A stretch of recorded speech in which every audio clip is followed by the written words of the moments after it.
So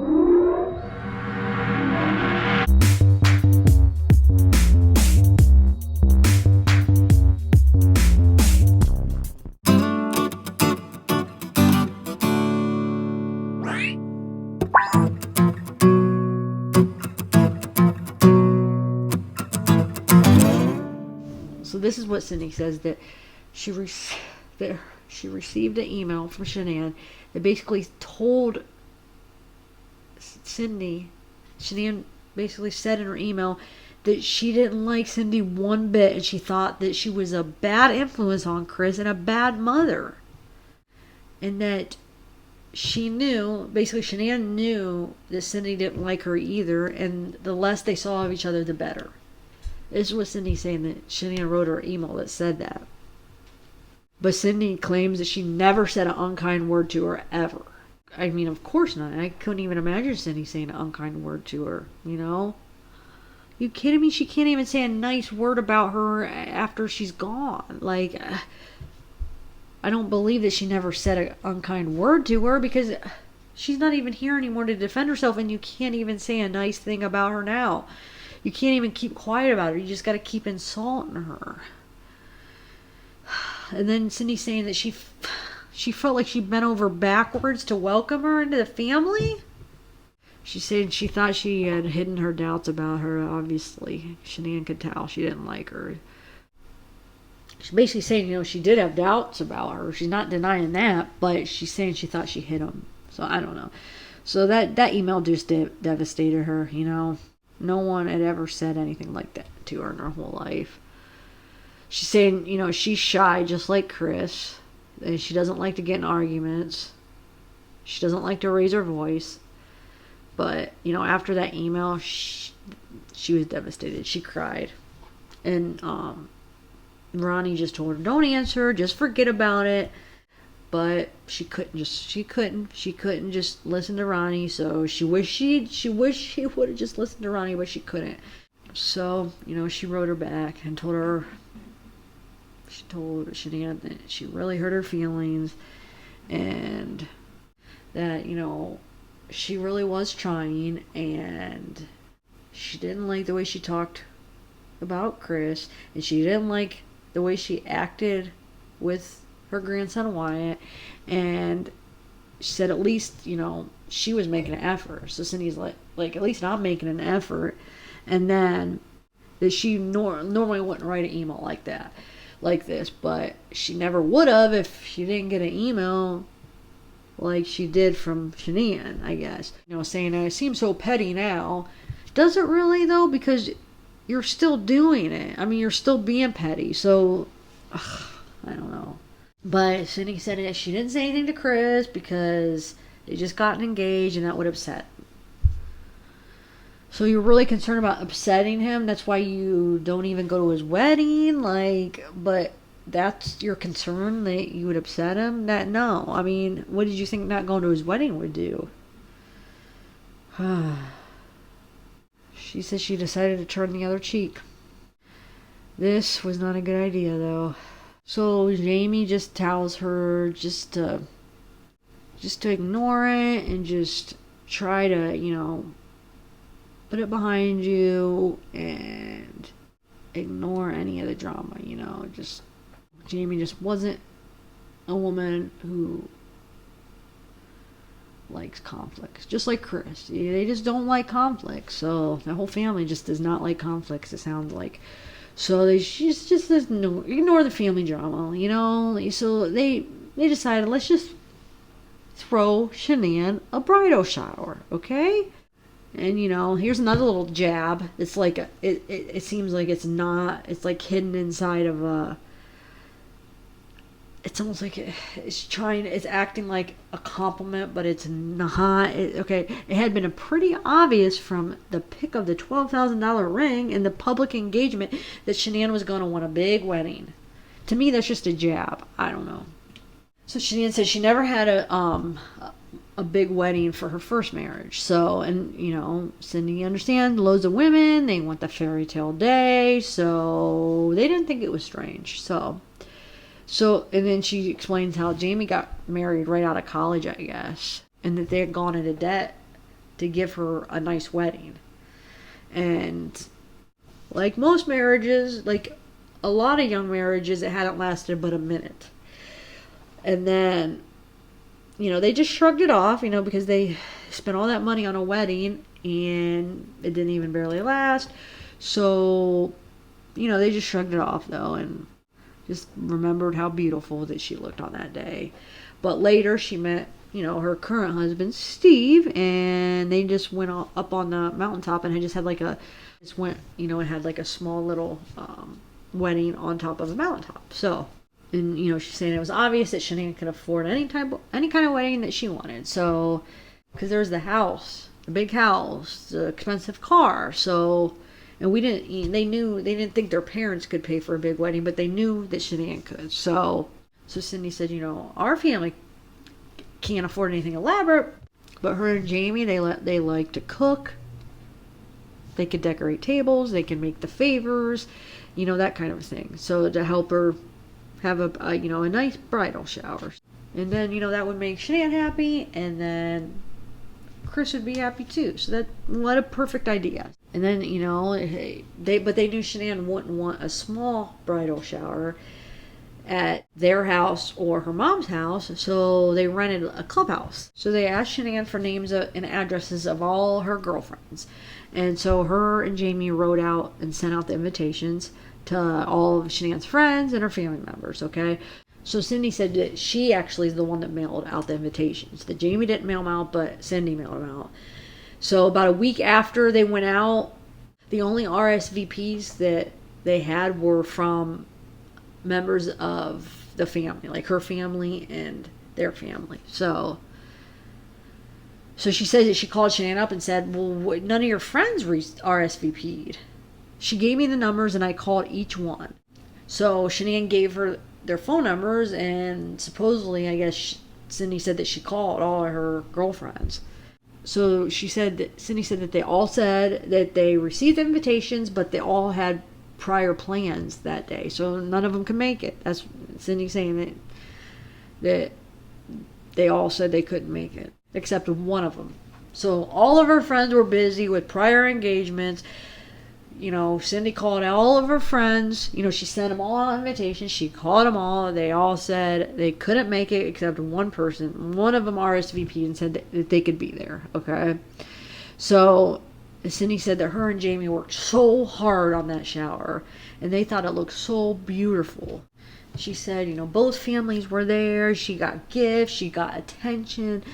But you could tell she wasn't happy. Cindy said you could tell Shanann wasn't happy, but she didn't realize how unhappy she was until she read the discovery documents. This is what Cindy's saying, okay? So now we're on chapter 5, and now Kathleen is saying hello. The author. The one that's writing the book with her. So she's saying, hello, readers.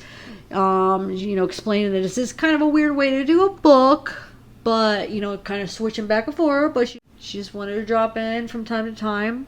She just wants to drop in and say hi from time to time. And she's saying this chapter is actually going to be kind of long and kind of boring, because there's a lot of boring research that goes into people's life stories. So, and sometimes it needs to be put in a book. So this one's going to be a little bit long, and there's going to be some pages from the discovery file, okay? Kathleen talks about how she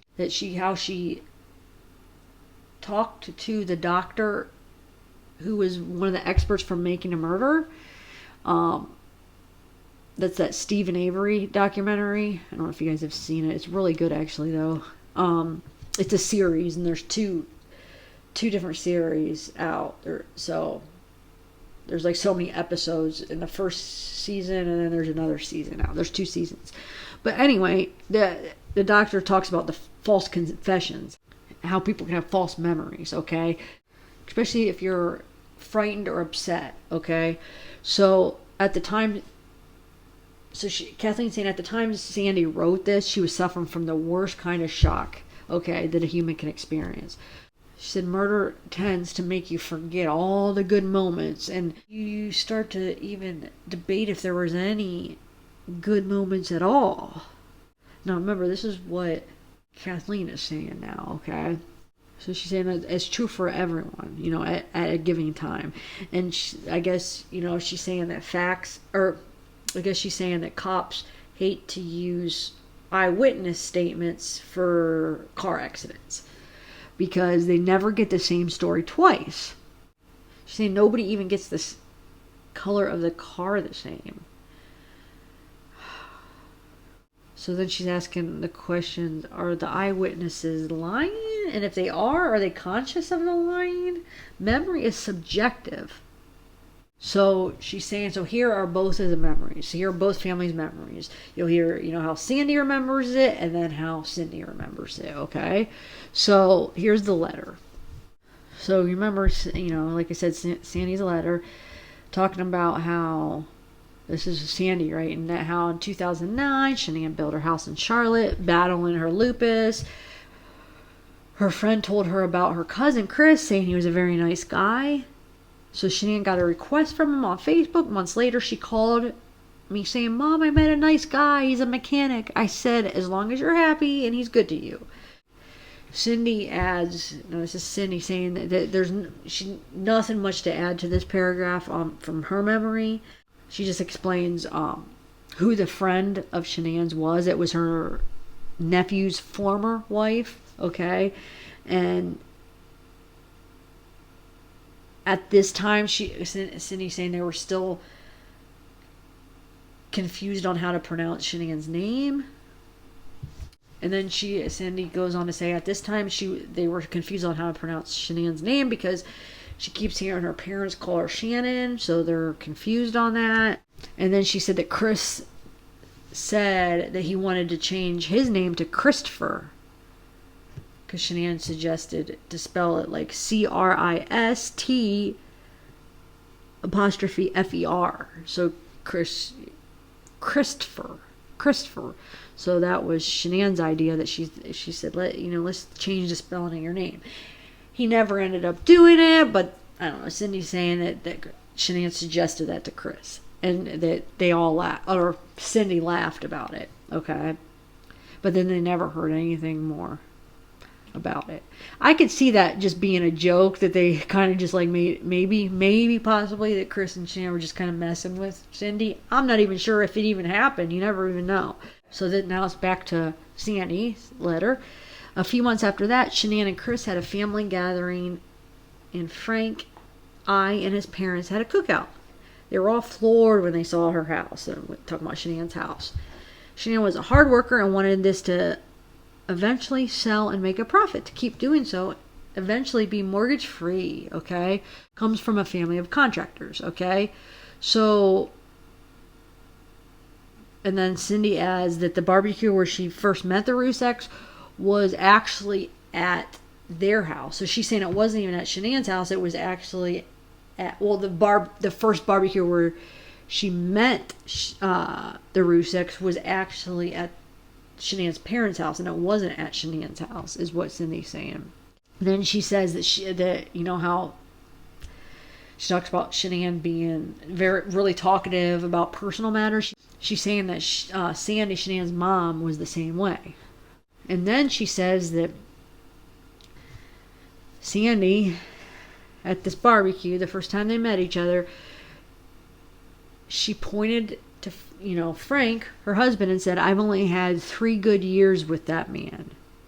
So Sandy tells Cindy, I've only had 3 good years with that man, talking about Frank. And then Cindy's saying how Shanann had told Cindy prior at a different time that her father was an alcoholic, actually, and that her brother had a drug problem. And then Cindy's saying that she kind of, it's almost like she's saying that that Shanann should never even have told her that, because that's something personal. You shouldn't be telling another family about the family's problems. That's what Cindy's basically saying. And then she said she was wondering if Chris had actually shared their family's problems with Shanann. So, and then she goes on to talk about how Ronnie developed a cocaine problem, which lasted an entire year. that's how, I mean, that's her words. So she said that was when Chris was at college, and we had never spoken of this outside our families. But she just assumed, since, Shanann is sharing stuff about her family, that Chris probably did tell Shanann that. That's what Cindy was thinking. She said when Sandy told her that about Frank, that she felt really sad. And that she didn't know if she meant that if the 3 years was the current years, like that he just been sober for 3 years, and she's talking about the past 3 years, or that it was the first 3 years and that he's been drinking ever since. So she's not. Cindy said she's not sure what she meant by that statement. So back to Sandy's statement. Sandy says, or Sandy's letter. So Shanann was eager to please his parents, waiting on them hand and foot. When Shanann left the back porch, it was just me and Chris's mom. She leaned over to me and said, "Shanann was married before?" I said, "Yes, just like your daughter was." And then later again, when we were alone, she said, "I just don't see it." I said, "What?" She said, I don't feel or see that your daughter loves my son. I knew she was going to be a thorn in the marriage because my mother-in-law was the same way. So Cindy said that she never read this before because she didn't read the discovery documents. Cindy said she's in a bad place since the murders. And then she wishes that she never would have spoke publicly during that time. And that she believed everything that Chris told her, but what Cindy's now finding out is lies, basically, is what she's saying. And basically she's saying it's that this letter that Sandy wrote is lies too. So, and the only reason she did see this letter, because she said she didn't read the discovery files, but Kathleen sent Cindy the letter to read. So, just last week, so just a week prior to Cindy writing this, is when Kathleen sent her this letter that Sandy wrote, okay? And now she read it, and she wants to respond to it, okay? So Cindy said that conversation that Sandy's talking about, that when Cindy said that she just doesn't feel or see that Shanann loves Chris, she said that did happen, but that was several years later. So Cindy said that was several years later. That wasn't that when they first met or whatever. And that was a result of an argument they had, and then an apology that Cindy made. But she said she'll get to that later. And as for the remarks about her daughter being married before, or mine, she said that never even took place. So back to Sandy. So Sandy says, so every time we had a cookout, his mom and sister were very quiet and distant. We weren't accepted. They made that known. And then Cindy responds that basically her response to that is that they're just a quiet family. It wasn't anything personal. They're just quiet. And then she said how Jamie is one of those people that truly believes if you can't say something nice, then don't say anything at all. And I say, I agree. That's my response to you, Cindy. That's my response to Cindy. If she can't say something nice, then why are you saying anything at all? Like, maybe take your daughter's advice, I guess, right? And also she says that Jamie's husband is really quiet too. That they all of us, Chris, the whole family just hates arguments. So then she says that how she could see that a more outgoing family would view that as, being distant. They might view that as being distant. So, they weren't trying to be rude or distant. They're just, that's just the way they are. They're just quiet. So then she's saying if there is a person in their family that does show emotion or lose their temper, that would be her. So that'd be Cindy. But she's saying that before Chris met Shanann, that she's basically saying before Chris met Shanann that she never lost her temper. So she's blaming Shanann for losing her temper. Basically she's saying before Shanann that she never lost her temper until Chris met Shanann, and then she started losing her temper. I don't buy that. There's not going to be one person that changes that trait. If you lose your temper, you lose your temper. You know, maybe there's a person that can make you lose your temper, but it's not going to just be one person.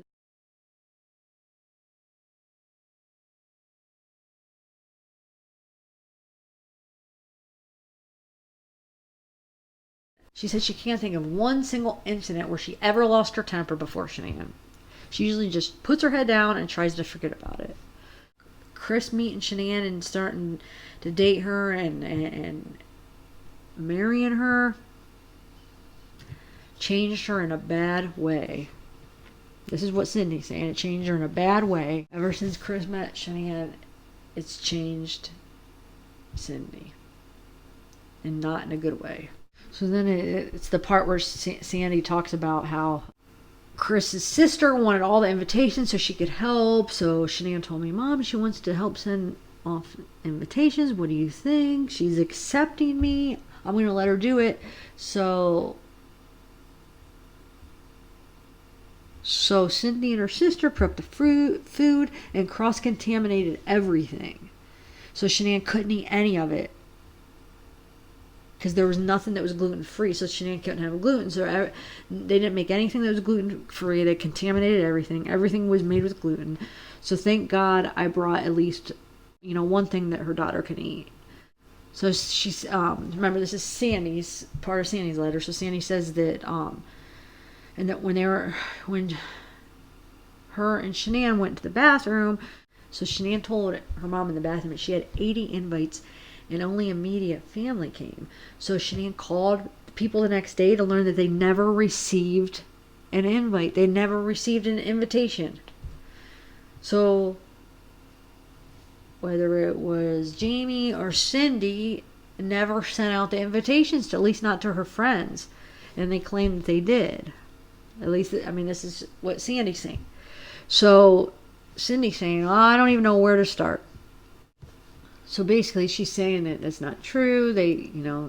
Remember, basically referring to earlier when Cindy said, they did send the invitations to their friends, that Cindy sent them all out.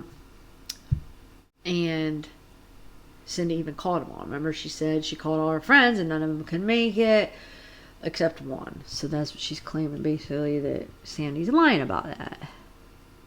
Basically, Cindy's saying before Shanann, she had a good relationship with her son. She felt that her son loved her. After the relationship with Shanann, she doesn't even know if her son loves her. She doesn't even know if that's true, is what Cindy's saying. Now Cindy's questioning if she ever really did know her son. And that she would have, in the past, before Shanann said, yeah, I thought I knew him, but after Shanann, I don't even know if Cindy said, I don't even know if I ever knew him. Or maybe she did know him before Shanann, but after he met Shanann, she doesn't even know who he is, basically. She's saying the first engagement party that her and Ronnie went, and I guess something happened in Chris's eyes that somehow Cindy and Ronnie embarrassed Chris. But they don't know what they did. Cindy's saying her and Ronnie don't even know what they did. But in Chris's eyes, that they embarrassed him. So, her and Ronnie have no idea what they did, supposedly. So, they said they didn't go to the second engagement party because of that. So, they canceled that. They didn't want to attend because they didn't want to embarrass Chris again. So this is Sandy saying, then came the wedding. No one from his whole family came. Just his grandmother and uncle. No mom, no dad, no sister, no aunts, no cousins. No one came except his grandmother and uncle. So Cindy's saying that after the wedding, she was expecting Chris to apologize. To apologize for what? That his own mom and dad didn't come to the wedding? Shouldn't it be Cindy and Ronnie apologizing to Chris for not coming? I don't know. But Cindy's saying that she was expecting Chris to apologize to them, but he never did. Instead, he wrote a really mean email. The meanest email that Cindy has ever received, she said. So when Jamie came by later that day, it was right after Cindy had just read the email, the meanest email she had ever read. So she was sobbing on the floor. And Jamie didn't confront her. Nope. She said, get up. This is how things are now. And you have to face them. And you have to be strong, okay? So she tried to do what she said. It was good advice. Okay, so she tried to be strong. But following the wedding, besides that email, so following the wedding, they did not hear from Chris at all besides that mean email, okay? But they contacted him in April 2012 because they had heard that Shanann made an announcement that she was pregnant. So they contacted Chris because they heard that news, okay? Now this is Sandy, part of Sandy's letter. She says, Chris spoiled Shanann and vice versa. They were so in love. They were a great team. They moved to Colorado and lived with Shanann's friend for 1 year while they were building their house. Everything was great. Shanann saw something on Chris's private parts that didn't look normal. They went to the doctors, cancer, so it was removed. She saved his life. And then Cindy writes, according to Chris, Shanann once saw a spot on his private parts. Cindy's saying they did receive a picture of his private parts with the spot on it that she sent to Ronnie's phone, but they deleted it. Once they received it, they deleted it. But Chris said that she thought it was odd looking. So Chris told Cindy that Shanann thought it was odd looking, but that they just chose to ignore it, and there was never a single doctor's visit, and that she never mentioned it again after taking the phone picture. So basically, Cindy's saying that Sandy's lying, that didn't happen.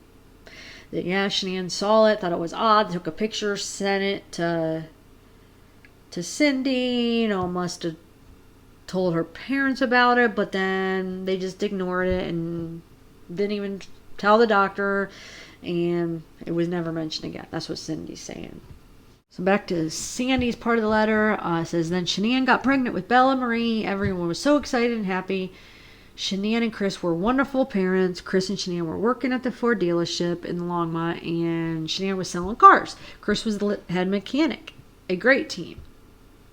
Shanann was top sales. Then Bella came, so Shanann stopped working because of high-risk pregnancy. She was a trooper through the whole thing. Both families seemed happy. Chris's sister never flew to Colorado at any time they were out there. Okay, so back to Sydney. So they noticed announcement on Shanann's Facebook about Shanann's pregnancy. So that's when, like she said earlier, that she decided to contact Chris and Shanann because they saw, wow, they're going to be grandparents, Shanann's pregnant. So they decided, okay, let's just start fresh. So they contacted them and they all agreed they're going to start fresh start, okay? So Cindy said, her and Ronnie, they don't have much money, but they bought the $600 stroller that Shanann asked for as a gesture of goodwill.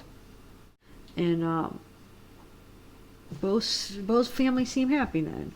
So Cindy said her and Ronnie don't have much money, but they bought the $600 stroller that Shanann asked for as a gesture of goodwill. And both families seemed happy then. So she's saying that they were relieved that finally they were talking again and very happy about a new grandchild. So, in the same sentence, they're saying they were so upset that Chris refused to talk to them for months that, when those months that Chris refused to talk to him, they were blaming themselves. Blaming themselves for why Chris wasn't talking to them. And realize, well, we have to make up for not going to the wedding. So they would do whatever he wanted, whatever she wanted. We got to make up. We didn't go to, our son's wedding. We want to make up for it. After blaming ourselves for months for not having, a relationship with our son. And, not going to the wedding. So we want to make up. We want to make up for it, okay? And so Cindy's basically claiming, Shannon's lying again. Or that Sandy's lying or whatever. So Cindy's basically saying that Shanann did not have a high-risk pregnancy and that there were no fertility drugs as far as they knew, okay? But isn't it possible that there were, but maybe they just didn't tell you because you guys weren't talking? You were just trying to like mend your relationship because you hadn't talked for months. So maybe, you know, they didn't share that with you yet, or they didn't share that with you because they hadn't talked to you for months and they were just starting to start fresh. I mean, maybe they just didn't share that. It doesn't mean that it was a lie, you know. And then she's saying they were married in November. She's pregnant by February or March. 4 months, isn't it? That's not considered, you know, a long trying period for a baby. So, I mean, they're just trying to make it seem like the Shanann and her family are lying about this, okay? I mean, that's what I'm getting from this. You know, Chris was a line mechanic. He was working 6 days a week, making $60,000 to $80,000. You know, that's probably how they were, you know, he was able to qualify for the house in Frederick, because she's saying that Shanann didn't get any money from her house in North Carolina. She had to sell it furnished. She's saying that whatever happened during the sale must have hurt her credit because Chris had to apply for the loan a lot. Okay, sorry guys. So somehow this video got cut off. So the last like half hour or however long it was, I was sitting there basically talking to myself because it wasn't recording, and I thought it was recording, and when I went back and checked it, it cut off right here. So I'm going to just do the end of this video as a voiceover, so sorry about that, guys. So Chris had to apply for the loan alone, actually. So the loan for the house was in Chris's name. So then it goes on to say that how good his job at Longmont was. It was really good job for him. But Shanann got mad because it was 6 days a week. So supposedly Shanann got annoyed that it was 6 days a week. So she made up this lie that he had carpal tunnel syndrome from work and he needed to quit. So obviously either he felt like he had carpal tunnel and, you know, he went along with it because he wanted to quit too. I mean, because obviously if he tells his job that he has carpal tunnel, right? If he doesn't really have it, then he knows that he's lying, right? So either he goes along with the lie and he knows that he's lying. So if that's the case, then that's on him. I mean, how are you going to blame Shanann for that? You know, if you realize that you don't really have carpal tunnel and you're telling your work you do, then you're going along with that lie, and it's not Shanann's fault. Now, if it's the case where, you know, you are having pain in your hands and you're complaining about it and you tell Shanann, then, well, I mean, what's the big deal? I mean, obviously your hands are bothering you from doing that work. We even heard you say that on the police body cam where you said you had to quit your job because of the carpal tunnel in your hands.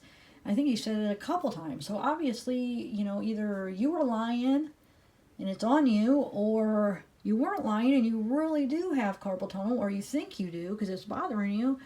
So what's the big deal that she was trying to look out for you so your hands didn't bother you anymore and you did a job that didn't bother your carpal tunnel, okay? So I don't understand the point you're trying to make there. So, and then you go on to say how you started at Anadarko and it was $20,000 less than what you've been making. That's still on you. I mean, that's your choice where you want to work. And if you choose to make $20,000 less, then, I mean, you can't sit there and blame anybody for that. Obviously, if Shanann was all concerned about money, and she didn't really care about you, then wouldn't she want you to be working at the job where you're making $20,000 more? Because that'd be more money that she could spend. If all she cared about was spending money and appearances and buying things she can't afford, wouldn't she want you to work at the job that you make more money? But to me, it sounds like she cared about you more than the money and didn't want you working somewhere where it was going to bother your hands if you were having pain. So she was willing to have $20,000 less a year coming in every year, so you didn't have to be in pain and you didn't have to suffer. To me, that was it looks me reading that and hearing that, I mean, to me, that looks like that was like a generous thing she did, like a loving thing she did. You know, was willing to have $20,000 less coming in the household so you didn't have to suffer with your carpal tunnel, because obviously that job and how you use your hands must affect it and hurt more than working in the oil fields. Because I mean, we heard you say that too. So obviously, it's not as hard on your hands. So to me, that just was a nice thing she did. So I'm not seeing what you're saying. You're saying, oh, I mean, that's still, she doesn't want him 6 days a week. That's still looking out for him. So she could have, number one, have her husband there, an extra day. Number two, where your husband got an extra day off of work. I mean, how is that a bad thing that she was doing that? That was like a nice thing and a nice thought to do for your husband. So, and to make $20,000 less, I mean, she's going to be affected by that too. But to have an extra day with him and have him have an extra day off and the work not hurt his hands as much, she was doing him a favor. It was a nice gesture, I think, on her part. And then you go on to say how that they did not build their house. It was a pre-planned subdivision. So you're trying to make her look bad, trying to call her a liar, but I mean, I believed in Chris is a liar too, because I'm sure he went along with the whole story that they built their house. But it sounds to me that it was a new house. Just because it was pre-planned doesn't mean they didn't build it. It was brand new. It was built. They were the first to live in it, right? I mean, I don't know why. What's the big deal about you having to sit there and say that and make her seem like a liar? Like you're trying to make people think, oh, look, she's a liar. They didn't build the house. But to me, I mean, if they're the first to live in it, I mean, obviously she's not claiming that she physically built a house. So a lot of times they have pre-planned models that people pick from, and they pick and they still consider it that they built the house. They're not saying they actually built it themselves, or maybe not necessarily picked out every detail, but a lot of the times when people build their own house, they have models that they choose a model, and then they could pick the little details, like what kind of cupboards or what kind of floors or what kind of different little details that they could pick. But that's pretty common for new houses. So I don't know why you're trying to nitpick all these little things about her now. So then you're trying to, obviously, I mean, to me it sounds like you're trying to call her a liar again about her pregnancy. So it goes on to say how when she got pregnant with Celeste, the pregnancy was really rough, on Shanann with her lupus. It was a very high risk pregnancy. Again, you say, only this time you're saying it was worse than with Bella, okay? So you got, you name some of the symptoms, like, she had severe back pain, shortness of breath, chest pains, exhaustion, fatigue. And then after you say all that, the next sentence says, well, if she was having a higher risk pregnancy, no one, including Chris or Shanann, even mentioned it. She looked fine. She looked healthy and she seemed happy. And, Bella was supposedly a high risk pregnancy and she was a happy baby, beautiful, nothing seemed wrong with her. So I don't understand. Oh my gosh, you're just bashing her now. You're calling her a liar. That saying basically her telling everybody it was high risk pregnancy, that she was lying. But when people have lupus, every pregnancy is a high risk pregnancy. It's risky when you have that disease, okay? So maybe she was good at putting on a happy face because she was strong and she didn't sit there and complain about it. That should be a good thing. That you should look at that as like, wow, she didn't sit there and complain. She was happy and she tried to just be happy, even though she was probably feeling horrible and feeling tired and just shortness of breath and just in pain, but she put on a smile and tried to stay happy. And you're turning it around like you're accusing her of being a liar. Instead, I mean, to me that shows wow, that's a pretty strong-willed, positive person to have a high-risk pregnancy and be happy and have, it seem like you're healthy and happy and you're fine when inside you probably feel like crap. But you're not going to sit there and bring everybody down and be negative. You're trying to stay positive. To me, that's a good thing. And then it says, after you go on to say, oh, she seemed happy and healthy, but I think they were struggling financially. What? I don't understand your motive here. This is just, you start off by saying, I don't understand why everybody is hating us and talking bad about us because I love my son, and it has nothing to do with you loving your son. It has everything to do with this, what you're doing right now with Shanann's name. This is why. Okay? I'm trying to help you out here. Just stop with this stuff, and people will respect you a lot more, and they will stop with the hate if you stop with the hate. If you stop with the hate to Shanann, they will. And I'm not saying you have to say you loved her and, oh, you guys you got along so good. I'm not saying that. You don't have to lie. Obviously, you guys didn't like each other. But just don't say anything. Like you said that your daughter said that was such good advice. If you don't have anything nice to say, don't say anything at all. And you said that was such good advice, then take that advice from your daughter. Okay? If you don't have anything nice to say about Shanann, then don't say anything at all.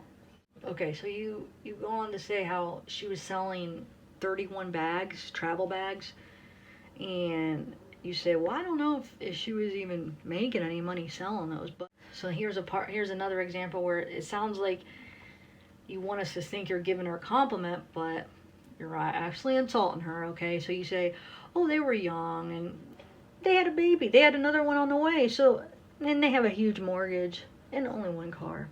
So you say how they were young and they had a baby with one on the way, and then you have to end it with, they only have one car, Chris's Mustang. Okay, so you have to show like, oh, Shanann's not contributing at all. They only have Chris's Mustang. He has to be the one working and making the money, and she's not contributing. I don't know if that's what you're trying to say. And then you have to say how they have a huge mortgage, which you're of course gonna blame that on her because it was all about her lifestyle, right? Chris didn't get to enjoy any of that lifestyle, vacations and nice things. Yeah, Chris didn't get to enjoy it. It was only her. No, Chris enjoyed it right beside her. Seemed like he was dressing nice. Did you see his closet? He had tons of clothes just like she did. Okay, so if you're going to tell me that she was the only one shopping and had a bunch of nice things, then that's not true, because he had just as many nice things. So he was enjoying it too. And then you have to, make sure you tell everybody that they didn't have any furniture, so they had to get credit cards and, max them out and run them up high. So then you talk about how they probably were feeling overwhelmed, and it was only natural that they wanted some help from Sandy and Frank. Talking about how important family is, and you talk about how you worked when your kids were young. You and Ronnie both worked, and your mom watched the kids during the day, and how family is so important, and that's why you're surprised they moved to Colorado, because they could have had a lot of help. I think that's what you're kind of trying to say, is that you don't know why they moved to Colorado, because they could have had a lot of help with the kids if they would have stayed there in North Carolina. But you didn't think they were even going to have kids, because I guess Shanann told one of your friends after the wedding that she thought that you were going to be mad at her because she didn't think she was going to be able to have kids because of her endometriosis. So, and then you say you just shrugged it off. Because she had already told you she had lupus and fibromyalgia and celiac disease. So you never even thought that she was going to have kids anyway, because you say, you already have grandchildren. So you didn't mind if they didn't have kids anyway, but it was a good surprise when they did end up having kids. And then you talk about how Frankie, Shanann's brother, stayed with him for a while before Cece was born, and how Shanann said it was to help Frankie with his drug problem. So you say you don't even know Frankie ever had a drug problem. And then you also say that she told you that her mom and Frankie both were bipolar.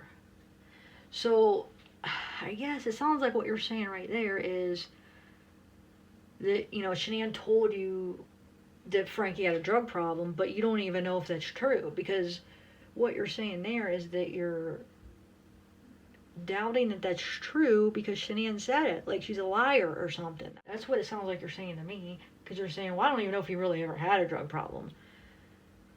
So, to me, that's saying because Shanann told you that, you don't know if that's true, because why? Because to you, it must mean you think she's a liar, right? Because why else would you say that? And then, when you're talking about how she said her mom and Frankie both were bipolar, you say that you admit, though, that Sandy could be a little overbearing, but she wasn't crazy or anything. So I don't know if that's a way to act like you're complimenting her by putting a little jab in there by saying she's overbearing. You couldn't just say that, she wasn't crazy or anything, or you could give her a compliment, but you have to add she could be a little overbearing. You had to add that, right? And then you say how Frankie is just a sweetheart, and then how if you were to guess anybody was bipolar, you would guess Shanann was. How sweet. How sweet are you, Well, why would anybody be mad at you? Why is anybody saying mean things about you?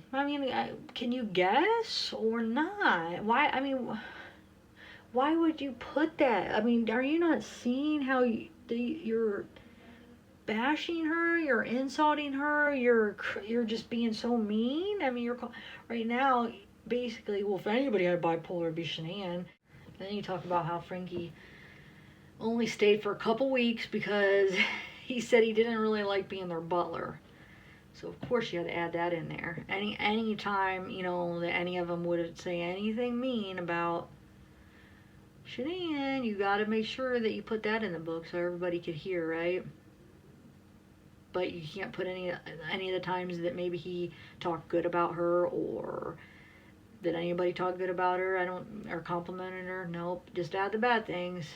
And then, you go on to say about that butler remark, how funny it was, and how Frankie's just such a nice kid, and how the whole family likes him a lot, and you really miss him and wish you could still talk to him. But of course you have to add that compliment on Frankie after you say how he said that he didn't like being their butler. So basically after he kind of,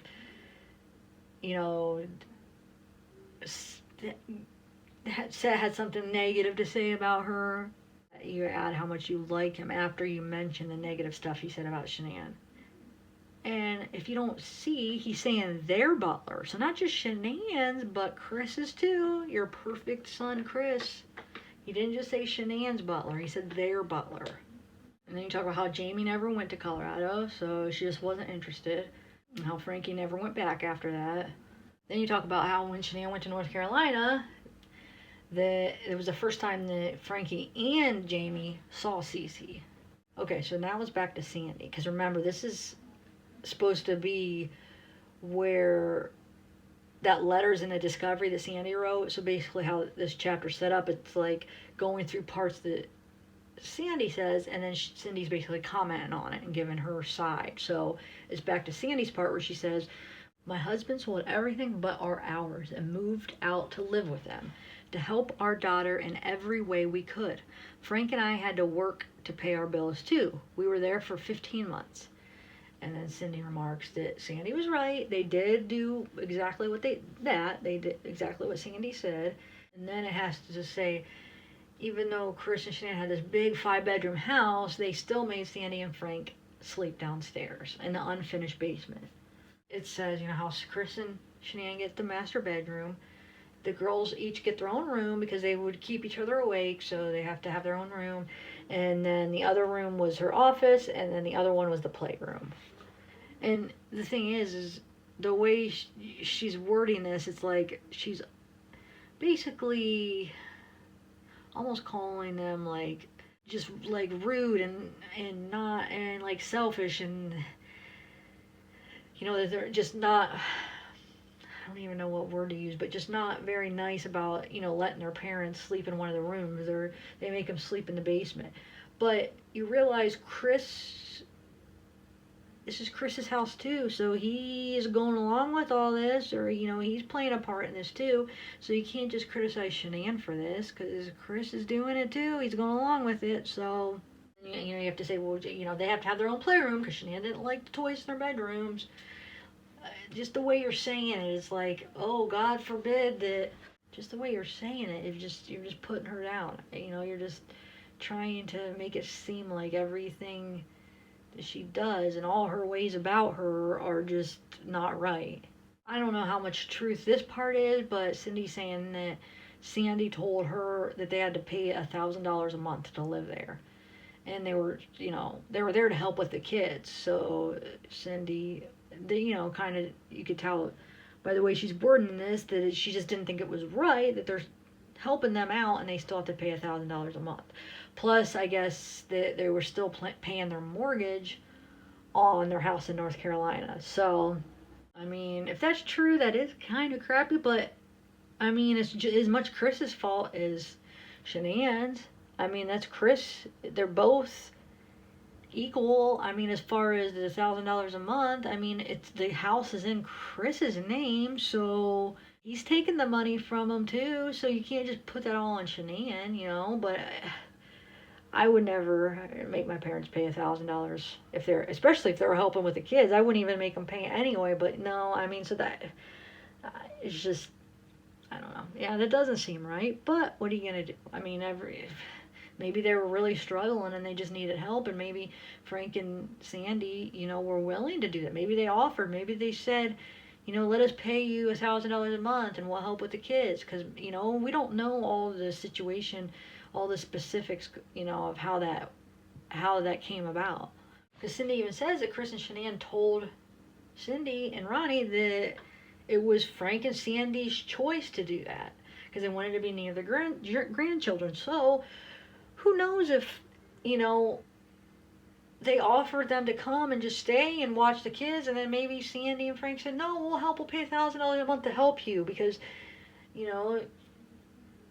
maybe they knew they were struggling. I know they claimed to not know that they were struggling financially, but maybe they didn't even know they were struggling, but they just wanted to help out with the bills and they offered. We don't know how that came about, so we can't just sit there and assume that it was just like Shanann and Chris said. Well, you're trying to probably just say Shanann made all the rules and it was Shanann that said, okay, if you're going to come stay with us, you have to pay $1,000 a month and you got to watch the kids. We don't know how that went down. So, and it's not like we could ask Shanann and Chris, who knows. I feel like he's just been telling lies lately. Everything that comes out of his mouth is a lie. So how do we even believe what he says? And then talks about how they both had to get jobs when they were in Colorado. Well, I mean, there's probably nothing wrong with that. So if you're, see, that don't make sense. You just said that they were there to take care of the kids. Well, if they had jobs, then how were they taking care of the kids if they were working too?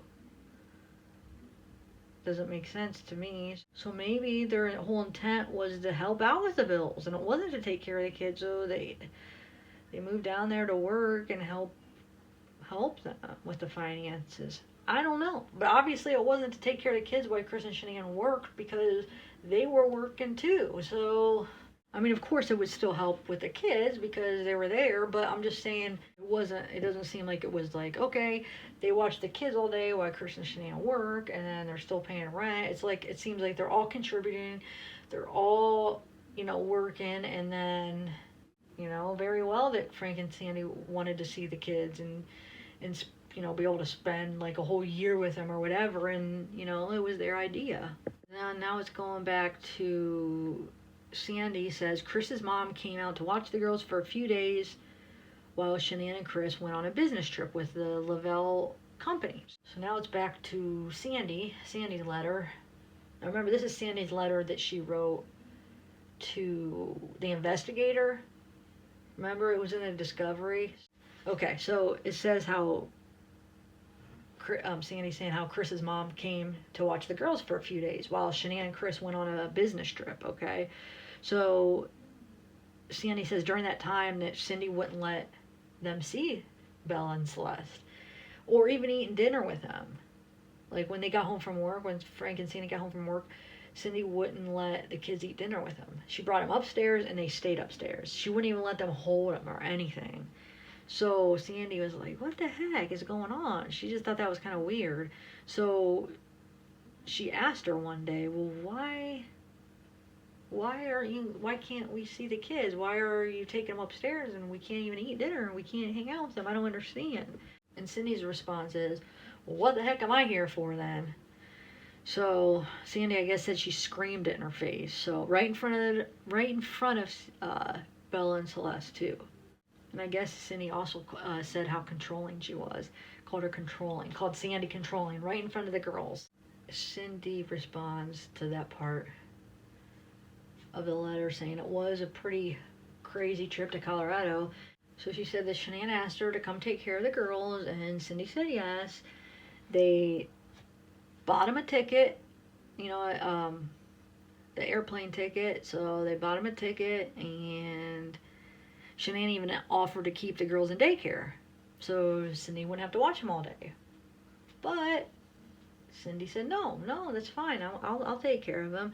She said the three of them had a great time. So, and instead of saying they had a great time in their house, she says in their subdivision. She has to say subdivision. She has to make sure she reminds you that it's a subdivision. It wasn't a house they even built or picked out. It was a model, a subdivision model. Oh my God, I'm sorry. I just think this is so petty and immature. How just these little jabs and these little things that she says. I don't understand why she's got to be like this. And she talks about how Sandy, it didn't seem like Sandy even wanted her there. And Sandy kept getting mad at her. She got mad that she scratched one of Shanann's frying pans. And she claims that the part about Cindy not letting the girls eat dinner with them is a lie. She's saying there's no way that she would have had the girls eat dinner upstairs because Shanann would have flipped out. Not in Shanann's house. She's saying how she had to keep to the schedule Shanann gave. They quit, Shanann was so strict about that she had to make sure bedtime, snack, shower, bath, bed by 7, just all the little steps had to be at the exact time. Couldn't veer off from the schedule is what Cindy's saying. And then I guess one night after Sandy got home from work, the kids wanted Sandy and Cindy to come downstairs and jump in the bouncy house, and I guess Sandy got in with them, and Sandy's like, Cindy, come in with us. And Cindy said, no, I'll just watch. And I guess Sandy said to her, you don't know anything about children, Cindy. So Cindy says she admits it, she was mad. That made her mad that she said that. But it was 6:30 and they had to be in bed by 7. They had to keep the schedule. So she had to take them upstairs, and the kids weren't happy, and Sandy was upset. It seemed like she came storming up and told her all the things she was doing wrong. And Cindy's trying to say, well, don't blame me, I don't make the rules. So basically saying Shanann makes the rules, so blame her. I mean, that's what you're implying. And Cindy says she did scream because she doesn't know what she was doing wrong. So she says, what the heck am I doing here? Why am I here? What am I here for? That's the time, because remember how Sandy said she screamed at her in front of the kids. So this is Sandy's recall of what happened. So she says she did scream in front of Bella and Cece, and she did say, what the heck am I here for? So Sandy's memory of it was right. Or I should say it was the same, they had the same recollection of what happened, basically. So she said then when she took them up to bed, and she said that after she put them to bed, that she stomped downstairs and sat on the couch and cried. And after that, she decided to walk back upstairs and apologize to Sandy.